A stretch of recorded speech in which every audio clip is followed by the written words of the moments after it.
Well, with that, we'll get started. It is great to see a lot of familiar faces. And Doug, thank you for inviting your wife on for a few minutes, but I see a bunch of other familiar faces. Brian, Caroline, Spencer, Jay, those are the names that pop up here, but I see a lot of familiar faces. So welcome back to our homeowners Zoom meeting. We've had a couple series in the past couple months about specific topics that some of you have attended as well on the Next Level series. You can catch those on our site if you did not have a chance to attend. But this is going to be our more general meeting. It's an opportunity for us to reconnect with you and provide some of the latest updates on what we see going on both in the vacation rental industry and trends, and then also, of course, kind of as we gear up for this summer and the summer with still in the pandemic, what it means. It's a little bit different this year, of course, for the better, but there are still some restrictions in place. So we want to go through all of that and then have an opportunity to answer your questions. So I think we'll start with a presentation, as we normally do, give you a few updates, go through some of your questions that you proposed when you registered, and then just open it up for Q&A altogether about halfway through. So for this to kick off, I am just going to mute everybody just for the presentation portion. And then I'm going to share the presentation to kick things off. Let's see. All right, so here we go. For our meeting today, let's go to the agenda. There we go. It does look like a lengthy agenda. Beta, thank you for putting this together. But I think we should be able to get through this in about half the time here. We're going to go through the trends, go through the updates on travel policy, COVID restrictions, or what remains of them, what our guidelines are, and then go through a few updates on the booking process at the end. So everybody's been talking about, a few of you have already talked about, Don, you were one that talked about some of your best year ever, booking from mid-May through mid-September. We're hearing that from a lot of people, and it's not a surprise. We've talked about these numbers since the beginning of January, how the numbers have been well above any year in the past, and it's exactly what we're seeing. What we started to take a look at, we've been comparing usually to the previous year, but because of the pandemic and because things really sank during March and April in 2020, I'm looking at these numbers as a comparison of this year versus 2019. So what you're seeing is just a huge increase of 74% for the Cape, 50 for Vineyard and Nantucket. That's overall for 2021 versus 2019. And then the other big increase that those of you that have opened up your calendars for the spring season into June, you're likely seeing an increased interest for the shoulder season. And that's what we're seeing, even a bigger increase in our booking numbers. That trend has continued. I'll show you our vacationer numbers that have, in comparison to the last 4 years or so, and each month is, one thing is not like the other. And each month we've seen just a record demand, record number of vacationers that have shown interest in rentals. I'm not even showing the numbers back in the winter, but the demand was still high then. So even though, March was the big month when we met last time in March was our biggest month on record for our 23-year history, and clearly it shows. And even though the numbers came down from there, April is still showing strong numbers. And I would say that even with those strong numbers and really limited availability, most of you have booked out your key months, your key prime weeks. I'm showing here the weeks that are available. You're talking about from really July 3rd through August 14th, 10% or less of those homes are showing as available. And I mean, these are numbers that we don't get to until really the last minute booking. So with the low availability, the demand is still strong. We're still seeing a lot of inquiries. Many of you may be getting inquiries where people are sending, 5, 10 inquiries just because, to be honest, they're probably a little bit panicked trying to find that last minute rental, or what is now a last minute rental in this booking season. The one outlier here clearly is August 28th, the week that school starts. And so if you have that week open, you're not alone. It's dropping. It's about 40% right now available. I will say for those that have it open, I do think these will continue to book. It's just likely to book more last minute. People that are looking for a rental now, they're not looking for August 28th. They're looking for the summer. Once we hit the summer, then people start looking at their plans and seeing if they have availability. And then of course, can they do so with, if they have kids, if that's amenable to them based on the school schedule. So don't worry if that week is still open for you. Many of it is. And I would expect that you'll see more interest as we get into the summer on those weeks. So hopefully many of you are already booked up or close to it. If not, again, I would reiterate that we haven't even hit, usually the busiest months of the booking season are January and July are the two peaks. And so knowing that a lot of people still will be making last minute bookings, if you get a cancellation late, you get a cancellation in June, July even, we're hearing that a lot of people are reopening up those weeks, and within a week, if not a day, people are booking up. If it's a prime week, they're booking up. So I would not worry about cancellations as well. But we'll like to get some feedback from you at the end of the session on how you're all doing. I think now what I'm going to do, Joan, you are going to jump in to give us updates on the COVID requirements and mass travel policy and so forth. Do you want to take it on from here?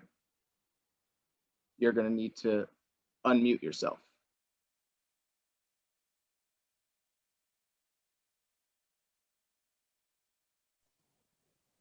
There you go.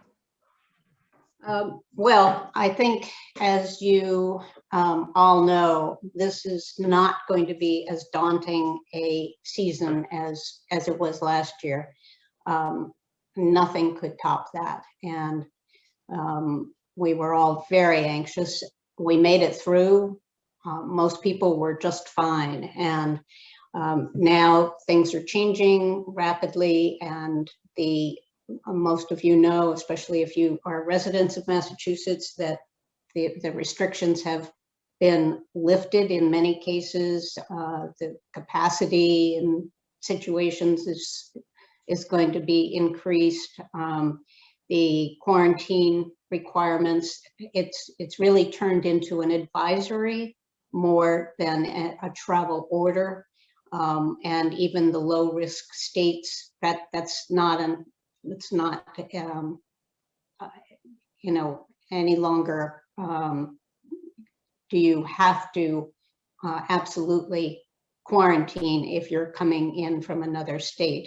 It is, again, it's an advisory. And anyone who's fully vaccinated, which many of us are by now, and by the summer, there will be more and more adults who are vaccinated vacationers. There's no need to do anything in order to, you don't have to provide anything to verify that you've been vaccinated. Some homeowners have asked us about that.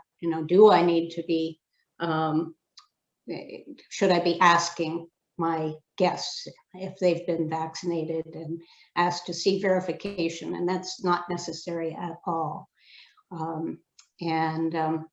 So we continue to have information for our vacationers, and right on our homepage is an updated list of guidance for our vacationers. Jim, can you switch to the next one? Again, many of you might know that we're all breathing a little easier in terms of the cleaning process. The CDC and director, Rochelle Walensky, came out not too long ago with, and I'm seeing this more and more in the news, with a report that science shows there's very little risk of passing the virus on by touch, by touching a surface. So although our cleaning crews are still maintaining, many of them, that they are going to do the same procedure that they did last year, it is not as required to, use the aerosol sprays. And in fact, they're saying that fogging and fumigating and using an electrostatic spraying method, that can carry some risks too. So really, in essence, what they've said is, so good old soap and water is usually sufficient, and only if there is an incident of COVID within the last 24 hours at your home, or suspected incident of it, would you have to do excess cleaning and sanitizing. But other than that, it's just not necessary. In terms of bedding and linens, many of you decided last year not to even provide it, or to have extras. No vacationer is going to complain about the home being too clean, or bedding and linens being fresh, and the bedspreads, alternating those, or blankets, as we did last summer, some of us. But if you want to continue to provide the bedding and the linens, that is not going to be a way that someone is going to get the virus. So that's really up to you. But I think a lot of people found that their guests were just as happy to bring it along with them. And as far as clutter, that was another thing that we talked about last year. It was a lot easier for cleaning crews to clean if the home was uncluttered. And many of you took away some things that you may or may not decide to put back, little throw pillows and touch keys. The vacationers do like the uncluttered look of a home. So you don't want it to look like a hotel, devoid of character. So, just use your judgment. But it's fine to put back those books, the welcome books, and anything that, books, puzzles, games. I frankly never took mine away last year at all. So you don't need to fear that anymore. Ventilation is very important. If you can in many cases, ask your vacationers to, before they leave, to open the windows, if that's an option for them. And just the circulation, air circulation, whether it's a pandemic or not, it would be optimal to do always. Check-in and check-out times, many of you extended the time and had a later check-in time. You could continue to do that if you'd like, but I would think that cleaners might not require quite as much time to since they're not going to be sanitizing to a fare they will. You might go back to the usual time. But again, that's up to you. And as always, it's so important to just communicate with both your cleaning crew and your guests, and make sure that they know what the expectations are of the cleaning crew, and know what you have done to prepare the home for them. There's a checklist for cleaners to sign. We did that. That might be something that you want to do all the time. It gives the incoming vacationers just peace of mind that they are that the home has been cleaned professionally, and it's just a great thing to do, no matter what the condition of the pandemic is. Next, Jim. Expediting the booking process. I will just gloss over this, because on next Monday you'll be receiving the monthly newsletter, and we also have a blog post that we've written about this, which Beta, if you could maybe post it in the chat. Many of you are all booked, and you have the contracts, rental agreements signed already. You've gotten the deposits, but you may want to consider accelerating the process. For years, I have done it the old-fashioned way. You know, when I agree with a renter to rent my home, I've mailed them to snail mail 2 copies of a contract that I've signed. I ask them to return it, then then I wait for the check. And that's just not, I mean, 23 years ago, that was the way we did it. But many vacationers today don't even have a checkbook.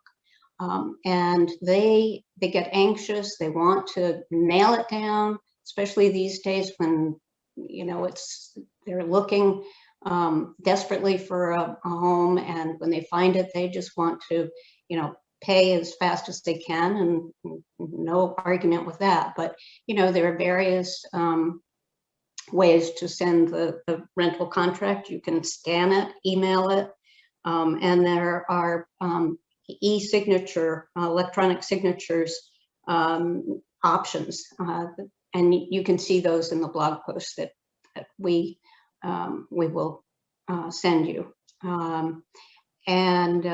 As far as online payments, again, it's there's Venmo, PayPal, Zelle, any number of different ways for payment to come through.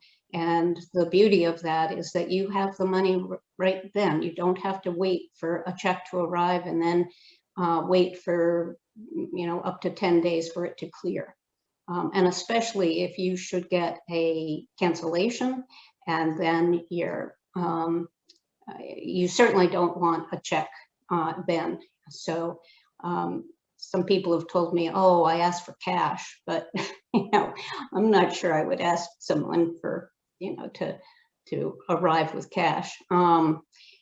So just it's a great way to just finalize the contract and the booking very quickly, and that's what vacationers today are accustomed to. Not to mention that it's better for us homeowners too. I always talk about that. There are so many advantages to us to have online payments. Mm-hmm. And if you do offer online payments, go to your listing and check that off. It's on the calendar page. Next, Jim. So these are just some reminders. The lodging tax deadline, remember that it was always the 20th of the month that it was due. Now it's been extended to the 30th of the month.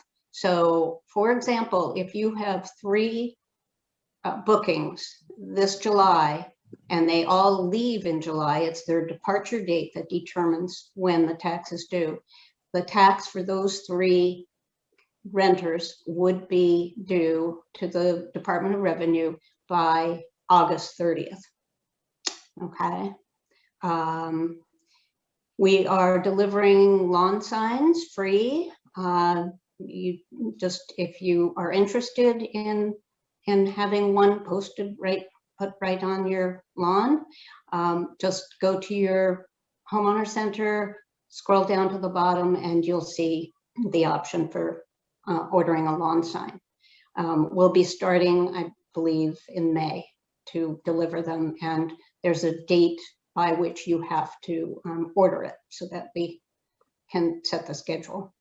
We're offering a drone video service until mid-August. So if you are interested in having a drone video of your home, again, go to your listing, go online, and you'll see the link. I think Beta, you could send Joan, we can put these in the notes, summary notes, when we send out a follow-up to this meeting. We'll have. I also just put them links in to the all chats. Okay. I just added them to the chats too, so. Okay, and we've also created, our marketing team created a green initiative kit that you can download and put in your welcome book. And it contains pages, just very attractive pages on recycling, air conditioning, just kind of some tips for your guests about, you know, what to do and what not to do with the air conditioning. Take Care Cape Cod is an organization that deals with concerns on, you know, just preserving the Cape and the beauty of the Cape. And there's a poster in there for that. And the cleaning log where that you could post, you know, at your home, where the cleaning person can sign off when they leave your home after they've cleaned it. So I think that's it. Well done, Joan. That was a lot of information to plow through quickly. Well, you know me. All right, so we're back to, I think, yeah, that was a lot of information to go through. I think just to circle back to the whole conversation around COVID and what the summer is going to look like. Obviously, we know what the numbers look like and with the vaccine rollout. I think I just saw that the Cape Cod COVID task force had a press conference today. Julian Sear talked about that and talked about how we're really in a good position. The Cape and Islands is in a good spot with both the local residents of Cape Cod are getting vaccinated at a very high rate, and the goal is by Memorial Day that everybody up to 75% will be vaccinated. We're also, which is a great thing to know, that we're starting off with that base for the summer to start.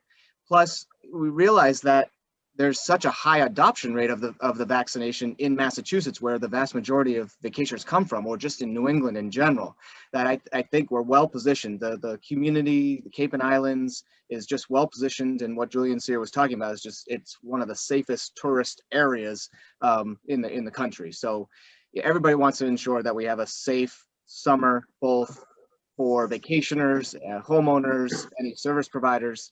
And I think we're well situated to do that.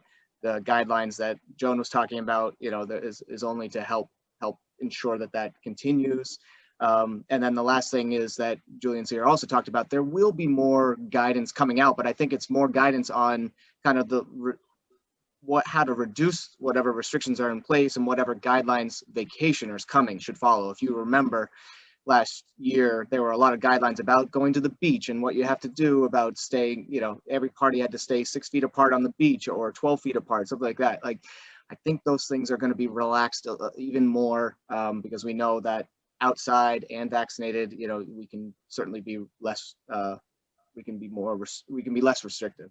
So good news on all fronts, along with the demand and everybody's bookings. I just think just for the community itself, I think we're in a good shape for this summer.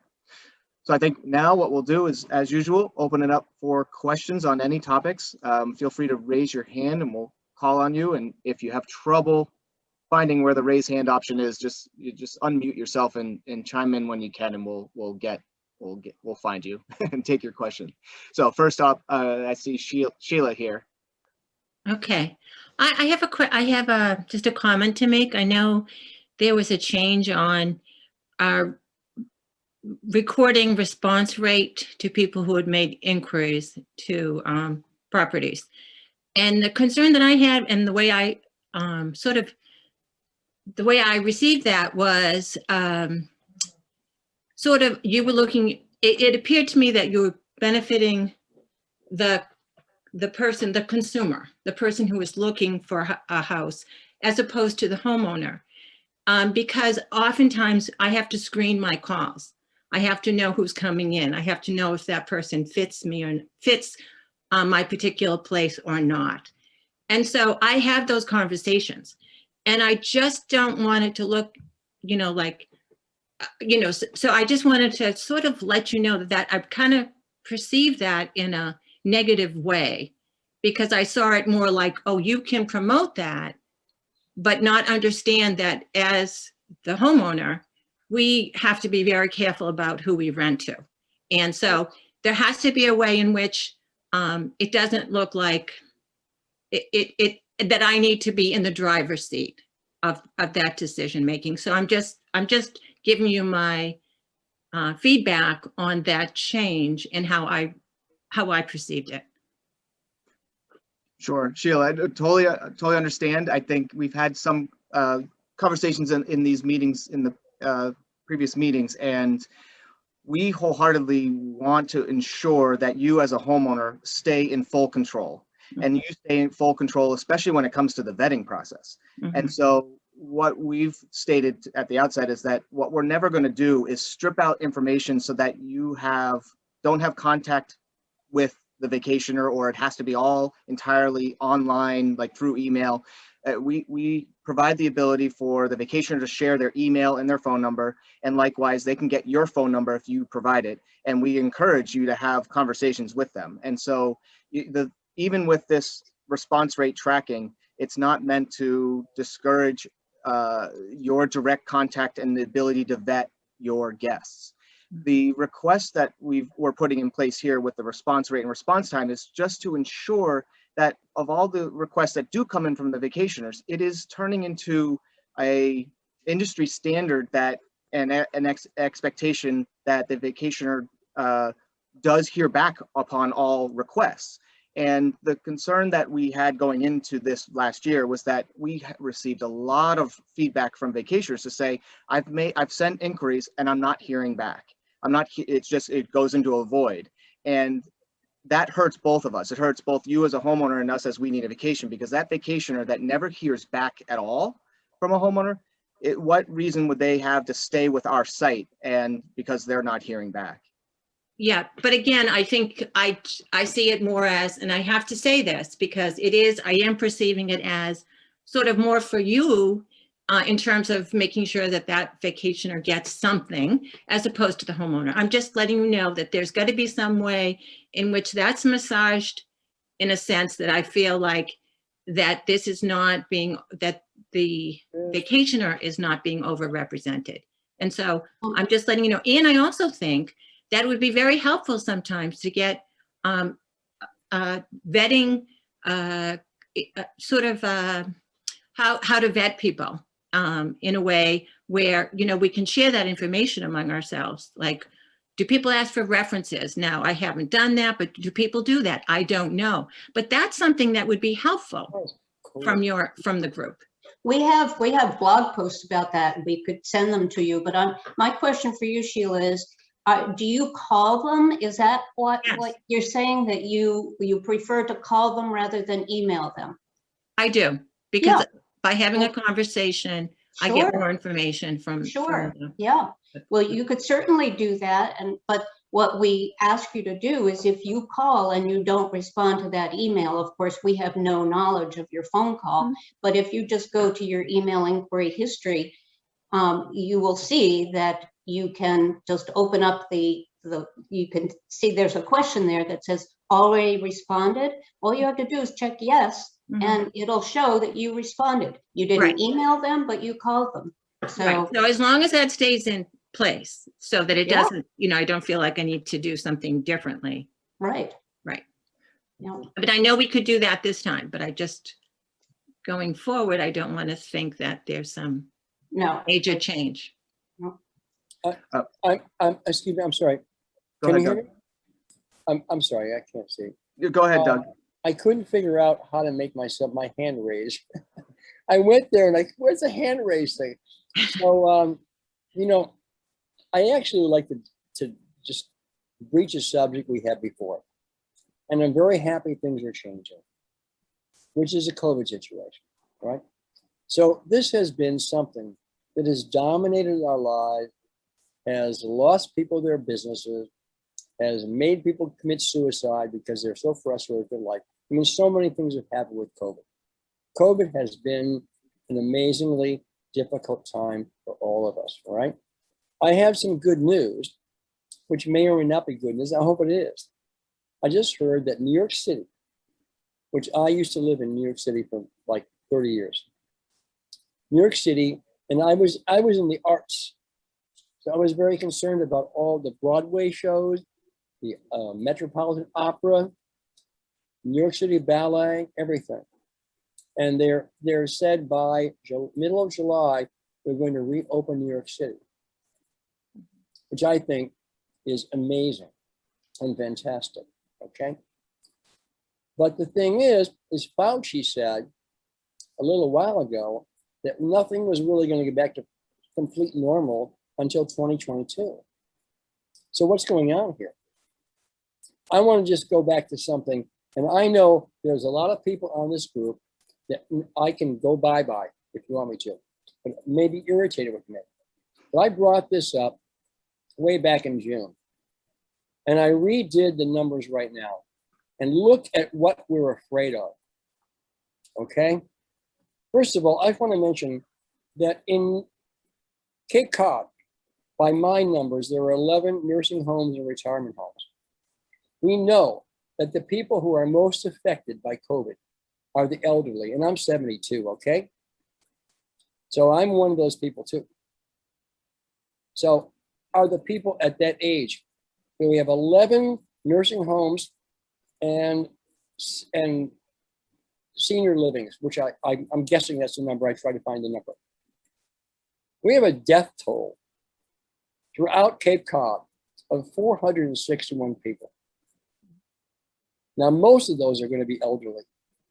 We have a population of 191,247. If you divide 461 by 100,091,247, you get a death toll of 0.002. That's a very small death toll. Why are we shutting down our world for that? But I mean, Doug, why Doug, are we Doug, doing that? Doug, if I may just interject, I think, you know, everyone's got their viewpoint on this. I think and it is can be a touchy subject for a lot of people, but I think that's why I wanted to interject early on about the positive trends that we're seeing, and knowing that we had a successful summer last year. I see nothing that is going to say we're not going to have an even more successful summer this year. And I think with the vaccinations that are coming out and all of Cape Cod, that is the high level of vaccination up on Cape Cod, we're in a good position. So I think to be honest, I'd like to turn this attention, more of this discussion, back to the community here that is interested in specifically managing their rentals for the summer, not to steer away from the COVID conversation, but I think most people here want to talk about their rentals. I agree with you. And I know I'm stepping out of line, but I want to talk about the human race. And I'm going to stop now. I'm going to stop it, okay? There may be many people on this that totally disagree with me and hate me for bringing it up, but there may be a few that go, you know what? You may have something going on here. Then, okay, I'm going to leave now. I'll be back the next time, okay? You guys go ahead. All right, thank you, Doug. We just have such limited time to get everything in, so it's too bad that we can't. You know, I'm gonna move on. I'm gonna move on to I see Rich here, but I don't think you're Rich. It's Deborah. Hi, Deborah. I didn't know how to change the name. That's fine. So one thing, two quick things, or I'm hoping that they're going to be quick. I'm going to carry over from what Sheila was saying. We actually just put our cottage up for rent maybe 2 weeks ago. And I did get quite a few inquiries about dogs being allowed. And I replied to all of those people and they never replied back. So I'm kind of surprised, because I would think that they would be happy that we are considering, I wrote them back, they told me about their dog and I said, yes, that would be fine. And then I never heard back from them. So should I follow up with anything, or I'm not sure what to do about that. And then the other question I have, since we're new to this, I mean, we had a rental property a few years ago, and then we didn't rent it for 2 years. So I'm new to the lodging tax. If somebody could explain that, please. Sure. Joan, I'll let you do the lodging tax. Just on the response, just as we talk about the frustration vacationers have not hearing back, I know Yeah. the same thing is true for homeowners. Homeowners Mhm. respond, they provide detailed responses, or in this case, they might even some people make exceptions for their pets and then not hear, or you allow pets and you don't Mhm. hear back. It's very frustrating, though, but it does happen. And now, because I think one reason is simply because vacationers are sending a few more inquiries than normal, because the limited availability, they're leading towards sending more. And so unfortunately, some vacationers they do choose, maybe they got a positive response from somebody else and they went with that, and then, they don't have the courtesy to write you back, but that does happen. That being said, what I would say is if you give it some time, but I wouldn't maybe give it more than 24 hours, about 70% of the vacationers do add a phone number to their inquiry message. And so I would pick up the phone and give them a call if you don't hear back via email. And so that's just the one thing I would say is if you don't hear back.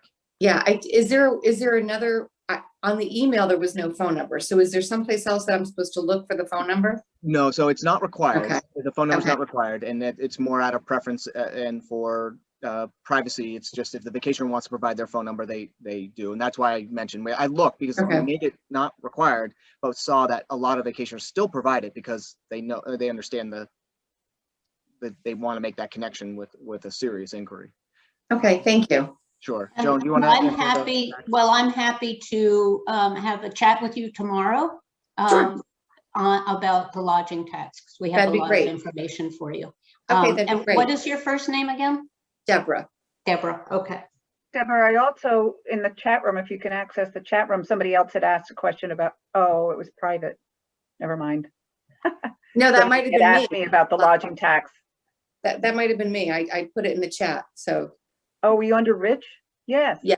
Oh, I responded. Oh, you did? Okay. Yeah. And I sent the Alright. link to our pretty comprehensive lodging tax blog post. It got FAQs and. But I'm still happy to talk to you tomorrow Yeah. about That it. would be great, John. I would appreciate that. Thank you.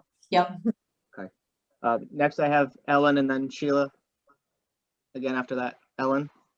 Okay, thank you. Last year I listed, I have about 10 in my house, and last year I listed everyone in case I got called about some COVID problem. And I assured the vacationers that I wouldn't leave it at the house. The names would be kept private, and just first names of a child are enough. But now, should I list everyone this year, even when COVID's getting better, or in case you get a call? List them where, Ellen? On a piece of paper in my file, and if I get any kind of notice or a question, or my property manager said, I get any kind of a call, I'd be able to say, yes, this person was in or visited with this family for 2 days. I'd be able to respond. Mhm, And if there was a tracer, call. mhm. Contact tracing. Mhm. Yeah, it Yeah. seemed responsible to do, but I don't know if I need to still do it. Well, I would think you don't have to make that public for all of the vacationers, as fellow guests to see, but you know you have the names of the people who are at your home. So if Right. there's any kind of an issue, you can just reveal those names. Okay. I'd say it's a good idea to keep track. I mean, you obviously have the primary guest, but some people like to do that regardless. They did it before COVID, but I think, COVID is still here, and I think contact tracing is a wise idea to keep track of who the guests are in your home. It's a simple thing to ask for your guest to send you a list of the names of the people that will be staying in their homes, and that's all you need for Yes. just that case, that if something was to happen, you can contact them all. Okay, thank you. Right. Sheila, do you have a follow-up? No, I just wanted to say about that, that I usually email them back, and then I ask them to send me their phone number so we can have a conversation. So that's how you can also get a phone number to talk to somebody who might be renting. And that's always, that's, and they never mind. And it's a great way to start that relationship and figure out if it's the right fit or not. Right. No, we always recommend a phone conversation. When we're talking to vacationers, we recommend it. When we talk to homeowners, we recommend it. There's no better way to both establish a relationship, but also determine if they're a good fit for your home. And they can ask questions, because when they get there, if you haven't had a conversation, they may not know some of the things that in the end turn out to be, oh, this isn't the right fit. And it's amazing to me how often homeowners will say, well, you provide me with the best vacationers. Well, the internet doesn't discriminate. It's not that we have different vacationers using our site than another site. It's that I think our homeowners are so good about screening their and communicating with their prospective guests that they weed out those people who just aren't appropriate for the home. And sometimes it's from the vacationer's point of view. Well, after talking to the homeowner, I don't think this is the right home for me. It's, you know, maybe it's not child-proof enough or something along that line. So it's so important, that communication, Sheila, that you're doing. I also applaud Sheila. You know, I was thinking somebody might say, well, you could just say, well, here's my phone number, give me a call. But what happens so often is they don't, and then you just don't know where you are. So you don't know where you stand with it. So I like the way you said, give me, if you don't mind giving me your phone number so I can call you. It puts the little bit more of the control in your hands so that you can more proactively reach out to them. I think that was a smart thing to do.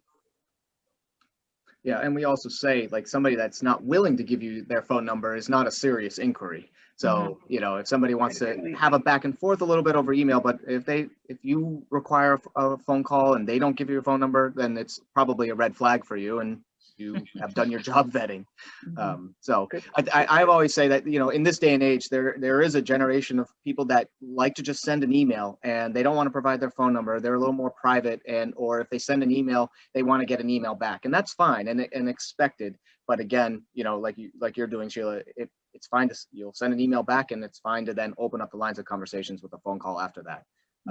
So I definitely agree with your approach there. Any other questions? If you can't, Carol Maletti, Yes. yes. Carol Maletti, unmute. Hi, I was having trouble finding the little raise hand, so I direct message. Thank you. Perfect, we found you. Just piggybacking on the vetting and talking to people. Has anyone started using the Safely service, which also has the vetting in it? And I just wanted to sort of get people's feelings about how it's working, because for me, it's just too late. I've been booked solid for a very long time, and I'm way past that. I've got deposits and everything else, so I don't want to switch over. I might do it if I get late fall bookings. I might try it out and see how it works, but I just wanted to get some feedback. And again, for people who are really worried about betting, I'm personally not. I feel like when I talk to people and email back and forth with them several times, I get a good sense of, and everything's always worked out, but how other people are feeling about using that Safely. Yeah. Well, it wasn't that long ago that we had the meeting. So although some people I've heard have signed up for it, we haven't heard of, and the results or, any feedback so far, but I'm sure we will. And we'll make sure we can get that to people. There's also a follow-up meeting with Safely. Tori has added to the chat. There's going to be another follow-up meeting with Amanda from Safely on May 13th. So 2 weeks from now. We'll send out notification for that. So if you, and it's going to provide more details. I think a lot of people had questions on the pricing, and a lot of people had questions that the pricing didn't necessarily fit the Cape Cod and Islands vacation rental industry, and so they've made some adjustments. So we'll get more information if you're interested, or if you didn't attend the first time, you can certainly attend and get some more information about the Safely product and ask some questions. That's great. Thanks. Sure. I see, I'm not sure the name. I see WBS in the chat. I'm going to ask to unmute if you had a question. Hi, yes, good evening, and thank you guys for your service and everything you're doing for us. Question I had, I'd sent it over in my email. It's more of technology upgrades on your end for the most part. I think the majority of folks who are looking to book our place just don't read. I have everything in the listing and they just don't seem to read. One of the biggest things though, however, is the rates. And I think that's not their fault. While we have the general rates up there, is anywhere in the back end of the technology as they're looking for specific dates that it already calculates for them so they have a general idea of what the cost is going to be for that period of time they're looking to book. The other sites, VRBO and other stuff, they already do that. And I was wondering if that's something you guys have, you're thinking about version 2.0, 3.0, things like that. I wonder what version. We're certainly beyond 2.0. Yeah, but no one's reading. So it's just right. The emails will go back and forth. So how much does it cost for the, I'm like, Right. The numbers are right there per day, but they don't want to do their own calculations. If there's a way they can generally get an idea of what it'll cost. It's definitely a good feature upgrade for the site if we know the set dates. If sometimes we do allow for vacationers to say search, if they're doing a weekly search, that we allow them to search multiple weeks at a time. So at that time, we don't know when they're booking or when they're interested in. If it's all 4 weeks of July, they're, what's their flexible dates. We can't necessarily quote them there, but we can look to see if they have set dates to pull out from your calendar what that rate would be. So it's one thing that we can look at. I think we've talked about in other sessions, another area of pricing that we will be looking to put in for next year is be more definitive about the additional costs. A lot of homeowners have been putting in their rates, and then you put in other pricing info, which is becoming more standard in terms of people have, whether it's a pet fee, cleaning fee, realtors have an admin fee. Those are standardized a little bit, but they're not built into the rate. And so we want to get a little more consistency with, so that vacationers, sometimes that's a reason why a vacationer might ask, is because they know, they see the rate, they see the tax, but they're not sure are there additional fees. And it's because some homeowners put it into their pricing, but other homeowners list it out. So if we can standardize that, then we would be able to provide an accurate quote. So it's definitely something that we'll be looking at for the next season. All right, thank you. 4.0. Yes. There you go. Very good. Any other, if you haven't been able to raise your hand, don't see the raise hand finicky button wherever it's hidden, feel free to unmute. You can unmute yourself and chime in. Joan, anything else that you want to add here? Well, I didn't think there'd be time to add anything. I was just going to say something about in the chats, or what that gentleman was just saying. I know all of us get so frustrated at vacationers who ask the stupidest questions, things that are right there in the listing.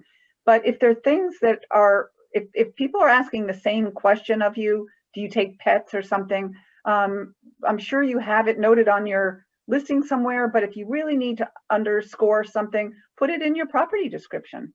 Put it maybe not at the top or something, but put it at the bottom of your property description. No pets. A lot of people do that.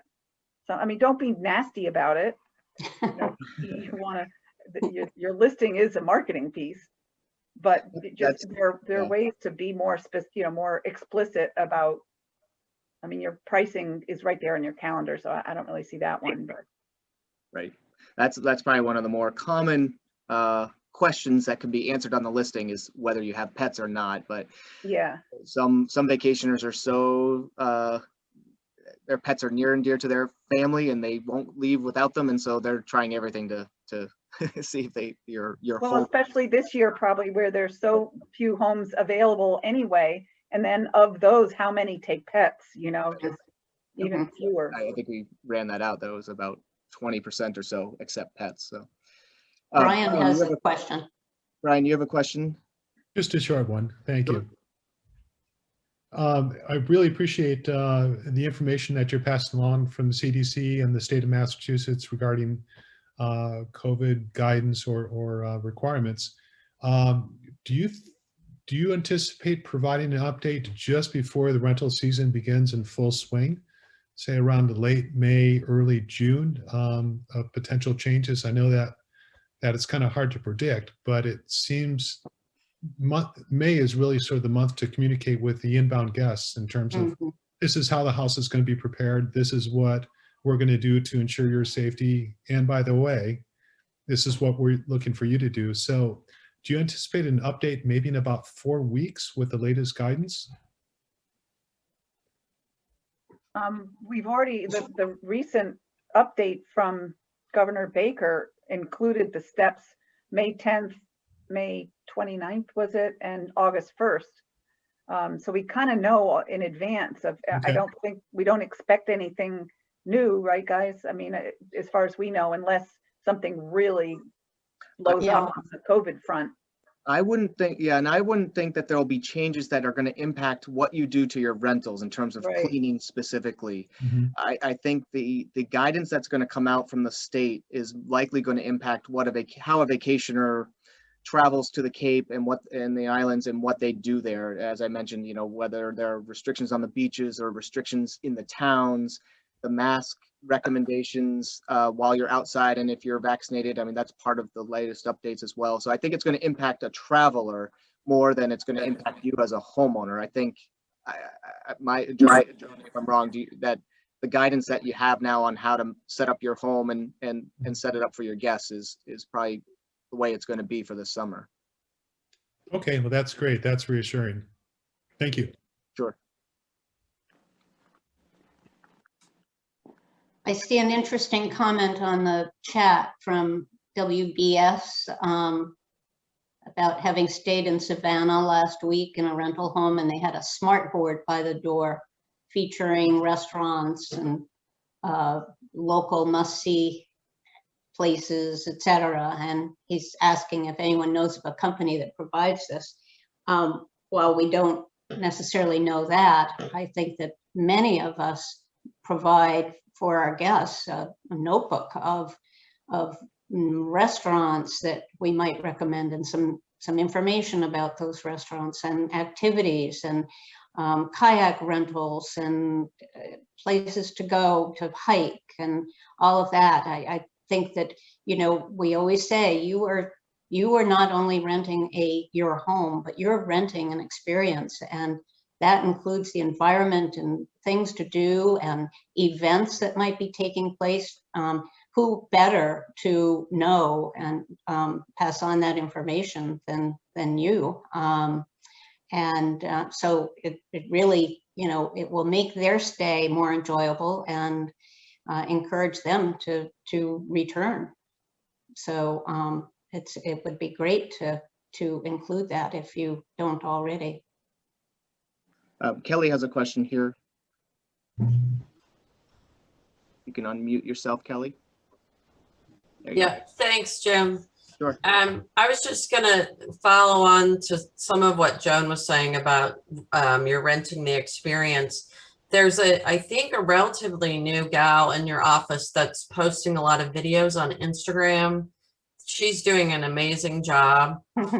And I've communicated with her a couple of times through the app, but being able to share those videos on our cottage Instagram pages would be super helpful. And right now it's not set to enable us to do that. And I don't know if if we have to somehow be tagged or if she needs to open it up somehow. But we can't use any of the Instagram tools to share. Like, she did some series on each of the towns that were fabulous, but there was no way for me to share that video on my cottage page. Like, we could share still photos, but not the videos that she's putting out, which are so wonderful.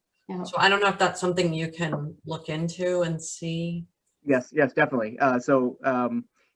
We have two folk, Jenny and Kennedy are two people that are managing our social media platforms, and I'll get in touch with them to provide some guidance. And thank you for bringing this up, because I think it's for those, and a lot of homeowners here do have their own Facebook pages or their Instagram pages for their cottages.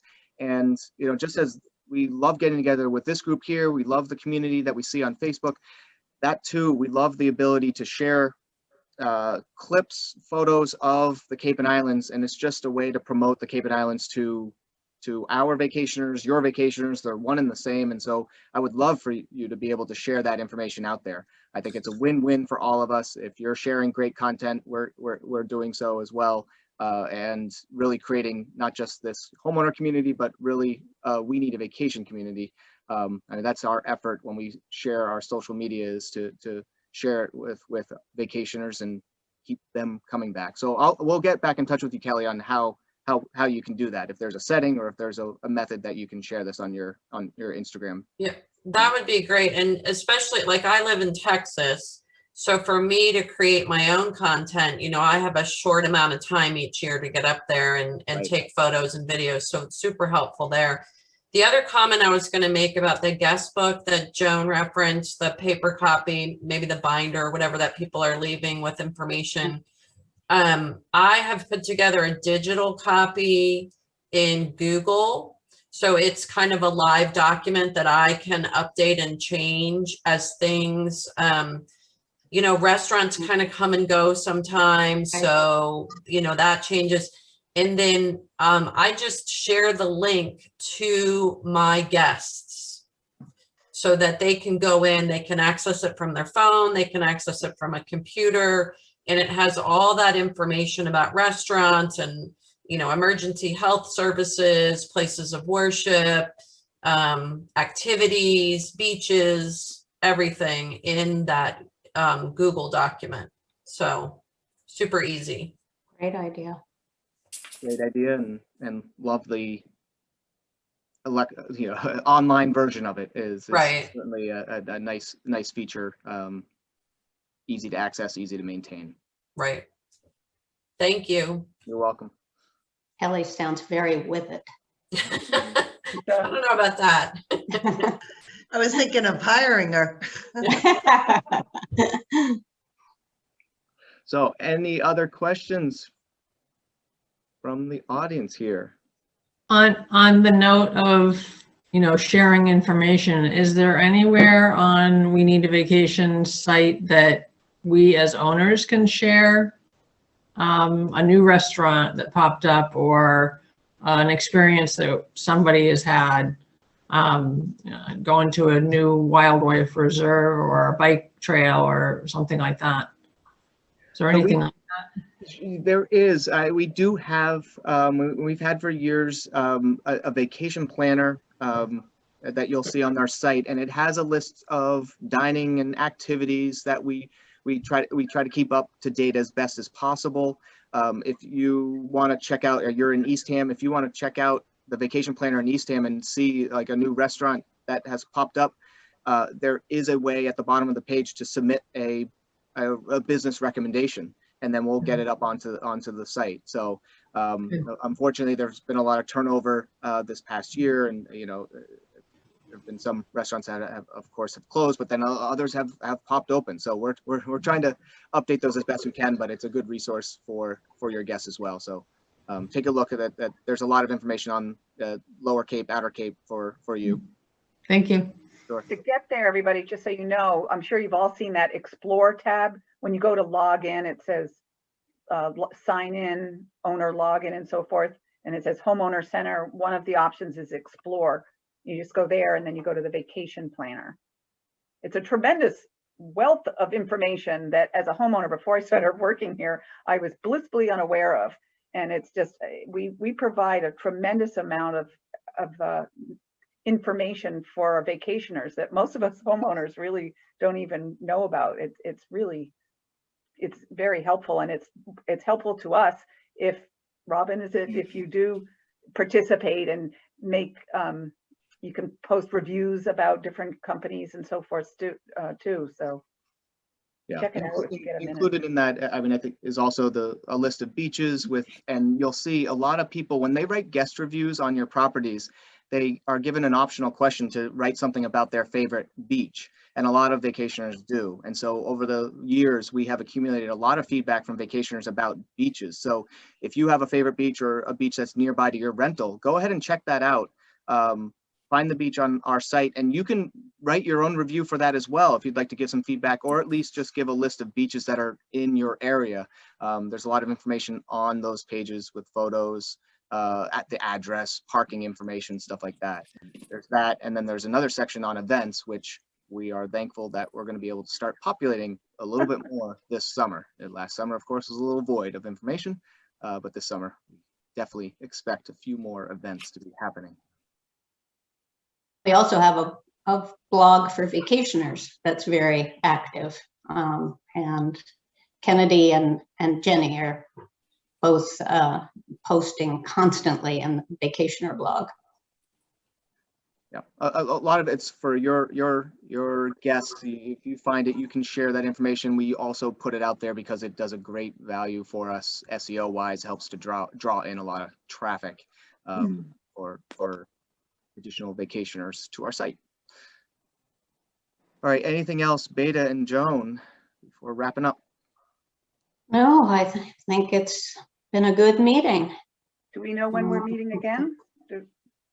We don't have anything scheduled, but I do think we will look for either right before Memorial Day or right after, but certainly before the season starts, we'll do this one more time before the summer kicks off, even though I'm sure many of you will have guests started before then. We'll do one more end of May, early June. And reminder that 2 weeks from tonight is the Safely follow-up meeting, Zoom meeting. You'll get a notice about it. It'll be in the newsletter that's coming out Sunday, Monday too. But any of you have follow-up questions about that, want to learn more? And you know how to find us if you need, if you have questions, call, email. Beta's always there to respond. Oh, right. Joan is. Thank you. Thanks, All right, everyone, guys. for attending. Thank see you. next time. Have a good night. Bye. Good night. Thanks for Thank you. coming. Thank you, Joan and Jim. You're very welcome. Thanks for attending.